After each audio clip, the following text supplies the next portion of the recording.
The top business stories live from the Sky newsroom. The former Bank of England Governor Mark Carney is named Prime Minister of Canada, promising to stand up to Donald Trump. UK jobs market slows, with companies' concerns about the state of the economy affecting their hiring plans. Plus, President Trump refuses to rule out a recession in the US as the prospect of that global trade war continues to spook the markets.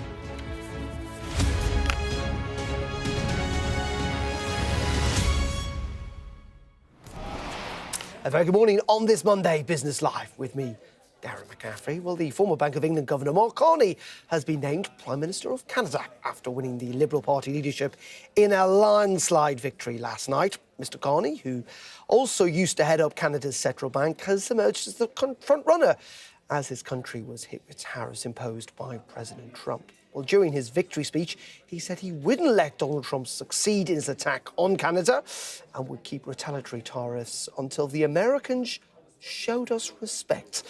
Well, our international affairs correspondent Diana Magni has this report.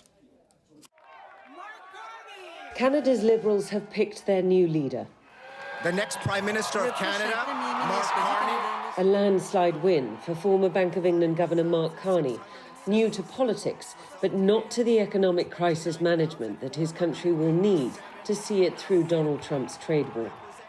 The Americans, they should make no mistake, in trade as in hockey, Canada will win. Fighting talk and a plea for unity in the face of trade negotiations that Canadians see as existential. For his part, the US president as enamoured as ever by tariffs, but hesitant to rule out the possibility that they might bring about recession. Tell you what, of course you hesitate. Who knows? All I know is this: we're going to take in hundreds of billions of dollars in tariffs, and we're going to become so rich, you're not going to know where to spend all that money. Mark Carney must now convince his country that he is the best man for the job, against a Conservative Party which, till just a few weeks ago, had a strong lead over Justin Trudeau and the Liberals. We're a country that will be diplomatic when we can, but fight when we must, elbows up. Trump's trade war has revived Liberal fortunes, rallying Canadians behind the flag as Donald Trump's trolling of Canada as the 51st state shows no sign of letting up. America is not Canada. And Canada never, ever will be part of America in any way, shape, or form. Canada must hold a general election by the autumn. Its new Prime Minister likely to call it far sooner, to secure at least political certainty for the country, ahead of the economic chaos to come. Diana Magni, Sky News, Washington. Well, let's bring in a man who knows Mark Carney reasonably well. Larry Elliott, former economics editor at The Guardian, interviewed, of course, Mark Carney when he was Governor of the Bank of England on a number of occasions. Very good morning to you, Larry. First of all, in many ways, this shouldn't come as a surprise. There's been lots of talk for years about whether Mark Carney could become Canadian Prime Minister, certainly after he left the Bank of England, and he's managed to do it. Yeah, I mean, he's always a deeply ambitious man, and lots of people, me included, saw his time as a governor of the Bank of England as a stepping stone towards the ultimate prize of becoming Canadian Prime Minister. For a while, it looked as though that was out of reach when Justin Trudeau was ruling the roost, but he's made it, yeah. And he's made it. Just give us a sense of what he's like. You said he's deeply ambitious. Where is his politics? I mean, he's, clearly going to become a Liberal Prime Minister, but he's someone who has talked about, maybe unsurprising given the circumstances, but growing the economy, reforming the tax system, for example. He also feels quite a centrist politician. Is that fair to say? Yeah, he's a liberal globalist in an era where liberal globalists are pretty thin on the ground. I mean, him and Emmanuel Macron in France are probably the last two standing. It was a different world when he became governor of the Bank of England in 2013. Obama was president in the States, Cameron was prime minister here, and people then, it was pre-Brexit, pre-Trump, pre-COVID. I mean, it was a completely different world, and he is now a bit of a fish out of water in some ways, because the world has moved on from that era. And a bit of fish out of water as well in some regards, Larry, because he's never been a politician before. He's never been even elected as a member of parliament in Canada. Now he's prime minister because that's how the system works. But, you know, when everyone thinks about whether he's a good governor of the Bank of Canada or the Bank of England, being a politician, being prime minister is very, very different. Yeah, and I'm sure that Donald Trump is going to exploit that to the full. I mean, Donald Trump was elected with a mandate by the American people. Carney will be looking to get his own mandate pretty soon, I'd have thought, from the Canadian people. But I mean, it is going to be an interesting battle between Carney and Trump, because there's a battle of two rampant egos there. I mean, Carney, when I knew him, was always determined to show that he was the smartest man in the room. We often was the smartest man in the room, but boy, did everybody know it. I mean, he was, you know, he was intellectually very, very sure of himself, and he won't take. He was not going to be one of these people who's going to kowtow to Trump. I wouldn't have thought of bend the knee to him. He will take him on, and I think that's probably his best chance of securing a victory for the Liberal Party in the coming election. I don't think he's going to do very much good for himself by bending the knee to Trump at all. I think he's going to have to take him on full square. Well, and it's clearly, isn't it, Larry, something that Canadians definitely want. I mean, we've seen support for the Liberal Party reach the heights that it has yet again, despite 10 years in power, in part because of Donald Trump. Canadians feeling quite patriotic at the moment. Do you also think they look at someone like Mark Carney and go, you know what, he was the governor of two central banks, and this is ultimately going to be an economic battle. We need someone with that experience. Do they look at him and think, oh, he had quite a good time in England, he seemed to be quite successful at that job? Well, it was certainly highly regarded as governor of the Bank of England. I mean, he left before just as the COVID pandemic started, so he avoided that. But I mean, he was seen as a real safe pair of hands certainly by George Osborne and Philip Hammond, who followed him. So yeah, I mean, I'm sure that the Canadians think this is a real existential fight with the US, and it's going to be an economic fight. So why not have someone who's well versed in economics to do the fight for you? Where I think it's a bit strange is that Carney is a sort of absolute, you know, believer in free trade, open markets, and he's now being forced into a position where he's going to have to match American protectionism with protectionism of his own, which is a somewhat curious state of affairs. But that's politics for you. And just very finally then on that, Larry, you know, there's been a lot of talk. Justin Trudeau has lent into this, hasn't he, slightly, which is there a trade deal to be done with effectively the UK? And, you know, if Mark Carney needs to find better trading partners, it's clearly not going to be on his southern border. Where are those partners to be found? Is it Keir Starmer, for example? Well, I haven't heard of that, but I mean, it does make some sense. I mean, Britain has got some sort of deal with Canada signed after Brexit, but I mean, to deepen those ties, I think probably would make sense. And Carney is well placed to use his experience of the UK political scene to push that forward, I'd say. OK, Larry, really appreciate your time this morning. Larry Elliott, former economics editor at The Guardian. Let's bring in Helen Thomas, Chief Executive of Blum Money, who is with us this morning. Helen, very good to talk to you. Can we just focus on that relationship with Donald Trump? It's clearly, weirdly in parts, the reason that Mark Carney is now Prime Minister, isn't it, or about to become Prime Minister of Canada. But it is going to be his biggest challenge, even in the short term, before any election takes place. How do you think Mark Carney is going to take on effectively the US president, given, let's be honest about this, the United States is such a much bigger country than Canada is? Well, the key thing here is that Mark Carney doesn't have a mandate. You're talking about earlier a thumping win. He certainly won with over 85% of the vote, but it was only 130,000 Liberal Party members who put him there. And as we've just been discussing, not elected, not even an MP, never held elected office. And what we're finding in this new world that we're in is it's the people with the mandate that can get a lot done. And you were just hearing from Larry Elliott there, Donald Trump has got this thumping great mandate to change everything when it comes to the world order. So I think it's a huge, huge challenge for Mark Carney, who may only be Prime Minister for a short period of time. We don't yet quite know what's going to happen in the election. We don't yet even have the date for it. Yeah, indeed, and it could be a proper coin toss. I mean, we were expecting the Liberals to get pretty heavily defeated. That doesn't seem like it's the case, but it's far from certain, as you say, that they will win and that Mark Carney will remain as Prime Minister. But I think the big thing is, you know, it's a bit like a much wider question about how do you deal with Donald Trump. In essence, you know, do you kind of kowtow to him and a bit maybe like Keir Starmer tried to do, humiliate him in the White House? Or do you have to kind of stand up to him? I mean, he does seem to admire, you know, the hard men in politics, if you like. I mean, can Canada even do that, as I say, given the differentiation in the size of the countries and their economies?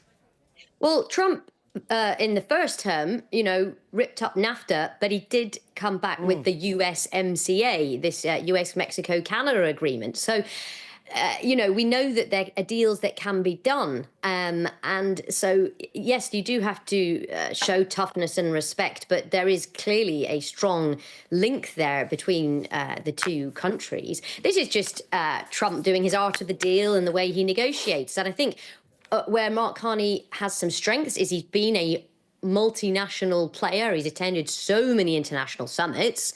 But how strong is his hand? We know Trump loves to talk about the cards in your hand. He will need an electoral mandate to be able to go into that room and say, you know, this is what Canadian people want. If it's a minority government he leads, which is often the case in Canada, that will be tricky. Just very finally on this, Helen, what I thought was interesting from what Larry said earlier on is that, you know, there aren't many kind of free market liberals left in the world in terms of heading up governments. But is it possible for those free liberals that are left to kind of try and get together, to try and find new pockets of trade and of growth that potentially is a way for places like Canada to succeed in the era of Donald Trump? I'm going to flip it back and go back to this point about a mandate, because it's about what the people want. Now, there might be lots of people listening to this who think that that liberal elite centrism is the way forwards. But voters are voting with their feet to elect people who don't represent that. And we have to look back and say, look, last 15 years or so of policies, many of which actually Mark Carney undertook as governor of Bank of England and Bank of Canada, didn't benefit people. So that is, that's the real challenge. If you're coming at this from a slightly more liberal elite perspective, the voters have put you on the back foot. So they have to sell that vision back to people to say how it's going to work for them. Yeah, really fascinating stuff. And we will see, as you said, that election hasn't even been called, let alone trying to decide who's going to win it. Helen, really appreciate your time this morning. Thank you very much indeed. Helen Thomas there, the Chief Executive of Blonde Money. Thank you. Now, let's return to the UK here, because new data out this morning shows that the job market is slowing, with companies' concerns about the state of the economy affecting the hiring plans. According to a new report from the Recruitment and Employment Confederation and KPMG, starting pay for workers hired for permanent posts is at the lowest since February 2021. And the number of available candidates for those roles also rose sharply last month, while the number of vacancies fell for the 16th month in a row. So, frankly, not great. Let's speak to Yael Selfin, who's Chief Economist at KPMG. Very good morning to you. I'm just going to go through this, which is starting salaries have weakened, the availability of workers increases at a quicker pace, demand for staff continues to fall. Frankly, it's really not great news all round. Yes, I mean, it does point at weakening economy, but broadly speaking, we've had it for a few months now. And if anything, we've seen a little bit of stabilization in terms of the actual demand. Wage growth is falling, but that's understandable given that businesses are worried about that increasing costs that they're going to have to absorb very soon. So overall, I'd say it's the sort of picture you would expect at this stage of the cycle. And it also comes, it must be said, at a time in which we've seen quite substantial wage growth, haven't we, over the last couple of years, you know, at a time in which inflation was high. But actually, it's been quite a while now where wage growth has outstripped inflation. Yes, because we had inflation that was very high, so you would have expected wage growth to remain relatively strong, especially because the labor market was relatively tight. Now that we've got an easing in the labor market and purchasing power has recovered, you would expect wage growth to ease towards a long-term trend and maybe even below that for some time, given the pressure on businesses' margins. And are we thinking this is a turning point? Because interestingly, despite the kind of slightly tepid growth, let's put it like that, of the UK economy, really since the financial crisis, employment rates has remained incredibly high. Unemployment, historically at the very least, has been pretty low. Are you suggesting now with a kind of weakening, oh, you've gone into the dark there. Oh, but I'm back. You're readjusting. It's all good. I was just making the point that do you think fundamentally actually things are getting worse in the sense that with that increase in tax, but coupled together with a weakening economy, that we may well see a substantial increase in unemployment in the months and maybe year to come?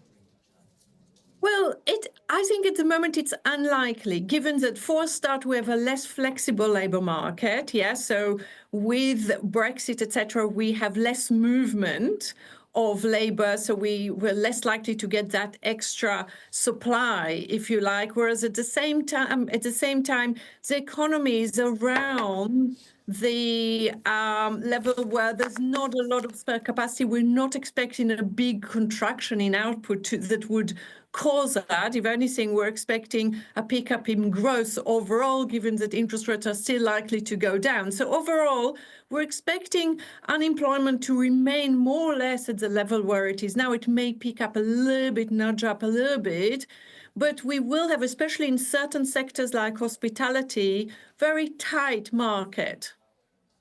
And just very finally, there is regional differences to all this, aren't there? If you could just talk us through that, because I read that, you know, London has recorded the sharpest drop in temporary advertisements. So there are different impacts on different parts of the UK. Yes, absolutely. Part of it is driven by the different sectoral makeup, and part of it is driven by local economies. Some of them are doing still better than others. So I think we will still see that regional diversity, but not to a very extreme level. OK, and I assume you're in one of those rooms where those lights turn themselves off and you have to bob up and down just to keep them going, yes. I find them very annoying as well. Yael Selfin, thank you very much indeed for joining us, but very well managed. Thank you. Thank you. Let's just bring you up to date with some breaking news coming to us here at Sky, and that is from the US Secretary of State, Marco Rubio. He's been writing on X in the last couple of minutes, saying this, that after a 6-week review, we are officially cancelling 83% of the programmes at USAID. The 5,200 contracts that are now cancelled spend tens of billions of dollars in ways that did not serve and in some cases even harmed the core national interests of the United States. In consultation with Congress, we intend for the remaining 18% of programmes we are keeping, approximately 1,000, to now be administered more effectively under the State Department. Thank you to Dodge and to our hard-working staff who've been working or have worked very long hours to achieve this overdue and historic reform, i.e., this is about USAID. We may remember Elon Musk, who you can see there with one of his children, had been effectively trying to cancel all of USAID. We believe there had been a bit of a row between Marco Rubio, the US Secretary of State, and Elon Musk in front of Donald Trump at a cabinet meeting last week. This seems like it may well be the upside of that, the fallout, if you like. Marco Rubio trying to take back control effectively of USAID, insisting that some programmes will remain. I have to say, I'm not entirely sure his maths is very good. If he says 83% has been cancelled, but they're going to keep 18%, that to me is 101%. But, you know, maybe there's a bit more to it than I'm reading in. But as I say, that word from the US Secretary of State is that the US is going to cancel most of its aid programmes, clearly quite a substantial bit of them, but they will retain, I think, approximately 1,000 programmes which will now be administered under the State Department, under his control. OK, you're watching Business Live here on Sky News. Coming up in just a couple of minutes, we're looking at how the markets are doing this morning. The FTSE down nearly 0.5%. All the details after this quick break. First Minister, how are you? Good morning. Good morning. Nice to see you. How are you feeling?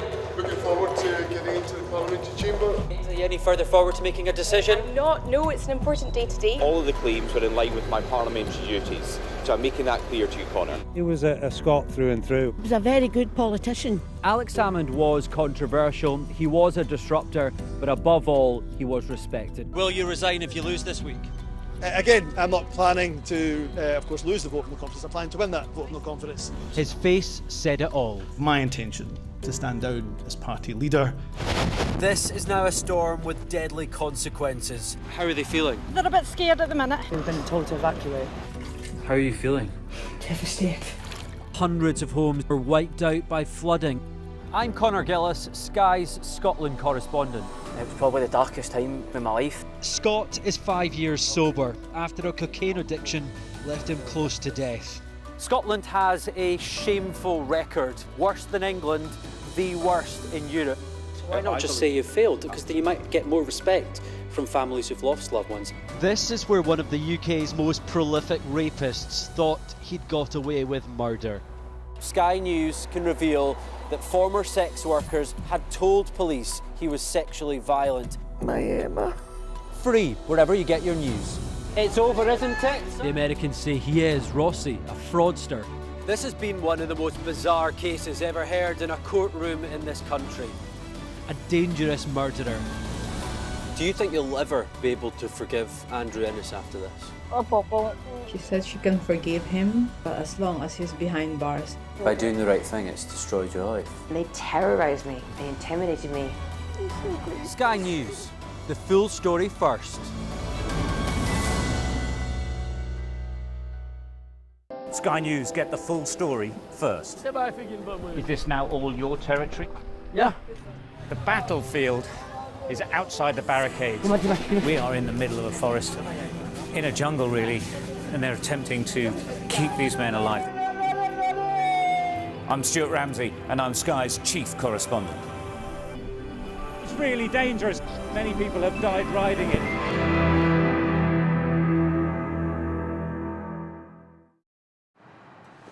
I just took a shower above the clouds. You know why? Because this is the Emirates A380.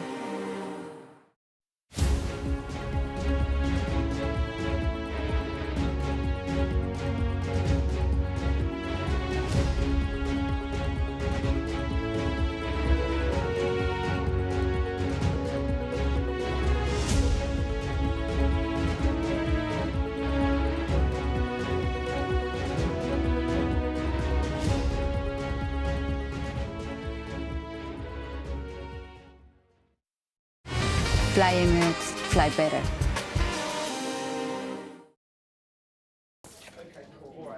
Very welcome back to Sky News. Just going to update you on two other breaking news stories while we were in the break there. One of them is that the UK Coast Guard says it is coordinating an emergency response to reports of a collision between a tanker and a cargo vessel off the coast of East Yorkshire.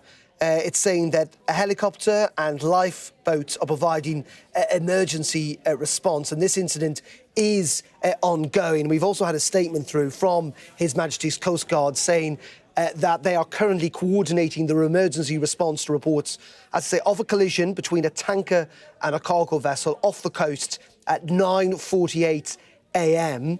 They're saying that the Coast Guard rescue helicopter from Humberside was called and that lifeboats from Skegness, Bridlington, Maplethorpe and Cleethorpes and His Majesty's Coast Guard, fixed-wing aircraft and nearby vessels with firefighting capabilities are attending this incident. So it does seem like a pretty major incident taking place, as I say, of reports of a collision between a tanker and a cargo vessel off the east coast of East Yorkshire this morning.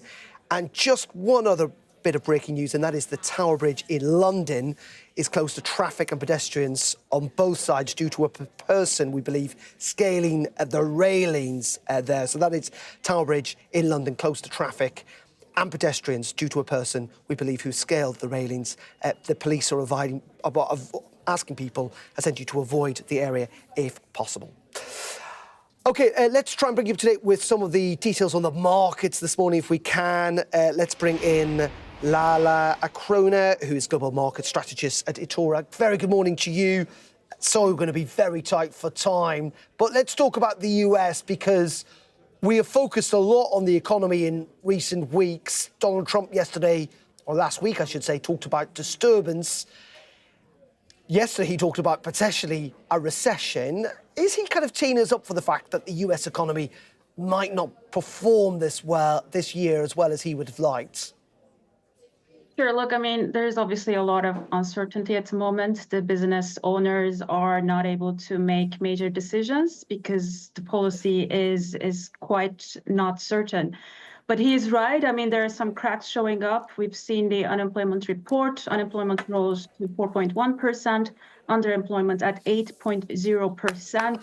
Some cracks in consumer spending as well, especially on discretionary items. Although spending on staples are still at a solid pace. So yes, I think the odds of a US recession has increased, but we do not expect a major US recession this year. Not a major recession, but there will be an impact. That's the bottom line, isn't it? Briefly, if you can. Yes, there will be an impact. And I believe they also want to bring the long-term yields down as well, which will help ease market conditions, as we are not getting any help from the Fed at the moment because of the tariff uncertainty. So that's the end goal.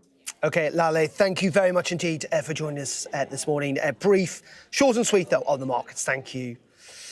OK, that is it for me on Business Live for the moment. Back, of course, at 4:30 this afternoon. Up next, Jane Secker will have more on that breaking news, not least of all of a crash, it seems, between a tanker and a cargo ship off the east coast of Yorkshire. Stay tuned for that.